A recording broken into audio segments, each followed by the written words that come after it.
Welcome back, nerds. Fino here. It's been a long journey and I've vigorously milked Morgan every step of the way. I know, very enviable. But all good things must come to an end, and that brings us to a very important question.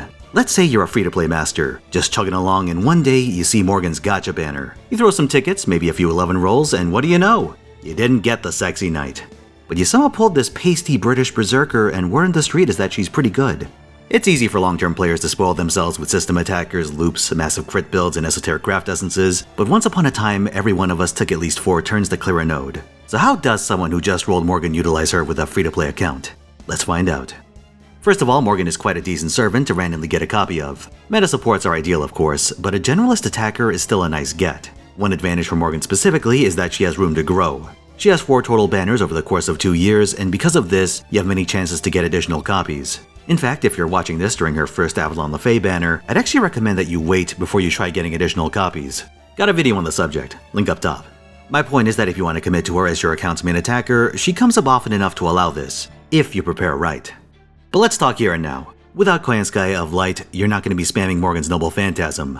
She still has a relatively easy time getting at least one off, and that's thanks to her dual batteries. Charisma of Yearning is a party attack buff, personal 30% battery, and an AoE defense reduction. Protection of the Lake is a targeted 20% battery and NP gain buff. Usually you'd be popping this on Morgan herself, but if you absolutely need someone else's Noble Phantasm, she can give a donation. That said, there are much cheaper ways of getting a 20% battery, so try not to use her as a dedicated support.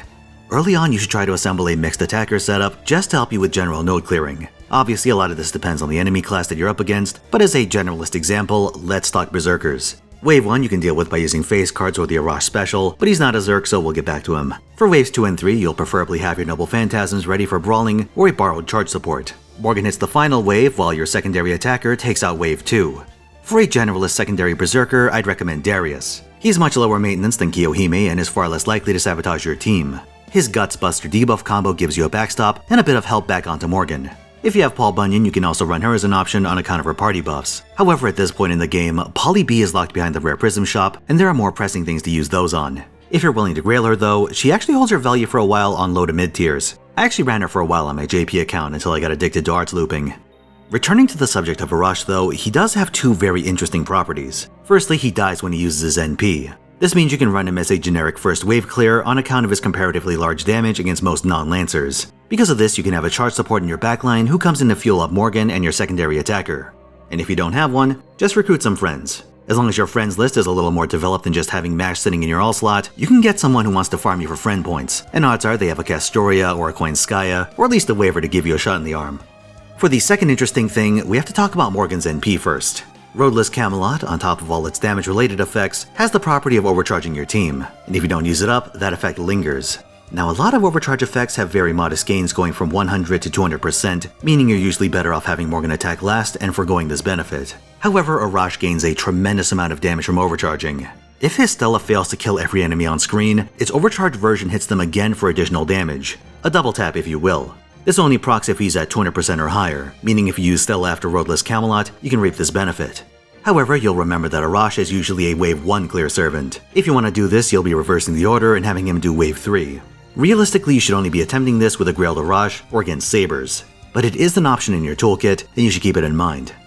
I can think of 2 other servants that also have this overcharge hit property. One of them is a recent JP 5-star from Ordeal Call, so don't worry about him for now.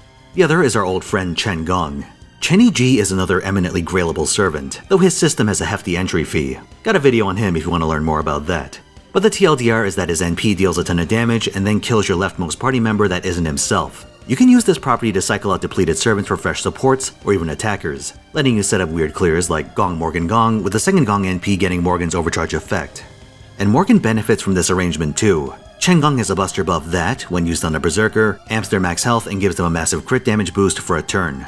Because of her third skill, From World's End, Morgan can deploy and then focus stars onto her cards. If they're buster cards, you'll do an outstanding amount of damage.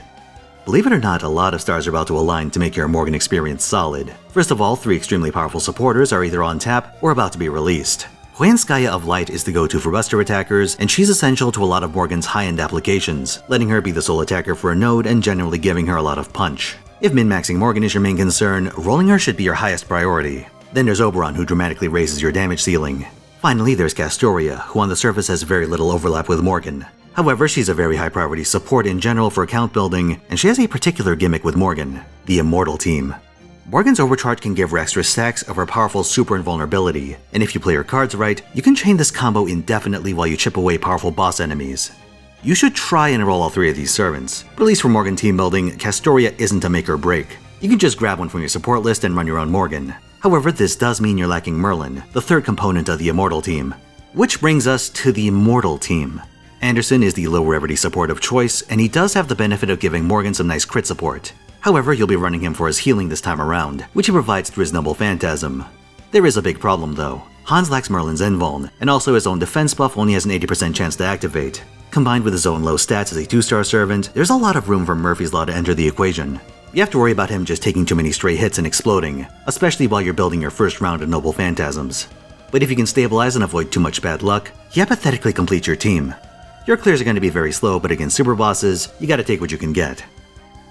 Look out for the 6th and 7th anniversary campaigns. The upcoming 6th anniversary campaign comes with a fabled SSR pick ticket, which lets you grab one of the general pool or story-locked 5-stars. Zhuge Liang, aka Waver, is one of your options, and while he's getting on in years, he used to be the go-to charge support. In teams where you're running multiple attackers, he can do a fair bit of work, and you'll be running him as an engine until you get access to one of the major card-type systems. As an added bonus, his Bond CE grants a team-wide buster bonus, so if you're stuck with him for the long haul, that'll help you push extra damage. 2024's anniversary is going to bring something even more valuable, a Craft Essence pick ticket. The relevant option for Morgan is Kaleidoscope. In combination with her starting charge append, which is what you should use your servant coins on, this lets her start the fight with her Noble Phantasm ready. With that and a pair of coin Skayas, you'll gain access to a 3-turn buster loop for easy farming. That's a subject I talk about more in the whale video. But until then, you're going to need to equip Morgan with something, and you get a fair bit of serendipity on that front too. This year's Halloween event features a lot of the old Halloween CEs and servants in its shop, meaning you can farm Aerial Drive. It's a very useful option for Morgan, featuring a combination of starting charge, buster, and NP damage, things she very much wants.